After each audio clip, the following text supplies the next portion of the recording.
অপছন্দ সবজির একটা নাম হচ্ছে চিচিঙ্গা, যেটা ঘরের অধিকাংশ মানুষই পছন্দ করে না। আমি এখানে চিচিঙ্গাগুলোকে ছোটো ছোটোভাবে কেটে নিয়েছি আর লবণ দিয়ে শুকনো কড়াইতে কিছুক্ষণ এভাবে ভেজে তুলে নেব যেন জলটা শুকিয়ে যায়।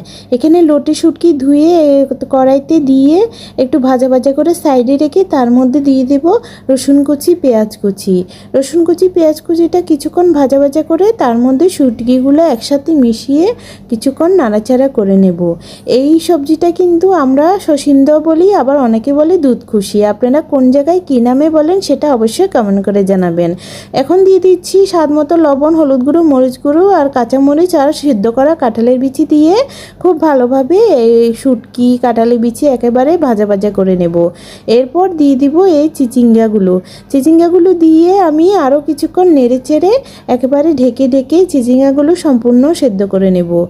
এইটা দারুণভাবে ভাজা হয় যখন এইভাবে চিচিঙ্গাটা শুকনো কড়াইতে কিছুক্ষণ নেড়ে চেড়ে জলটা শুকিয়ে যায়, তখন কিন্তু এর থেকে আর জল বের হয় না, একেবারে সুন্দর ভাজা ভাজা হয় আর খেতেও দারুণ লাগে।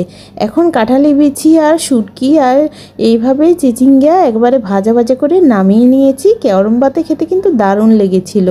আপনারাও এইভাবে একবার ট্রাই করবেন, ঘরের সবাই পছন্দ করবে দারুণ এই চিচিঙ্গা রেসিপি কেমন লেগেছে সেটা কমেন্ট করে জানাবেন। রেসিপি ভালো লাগলে চ্যানেল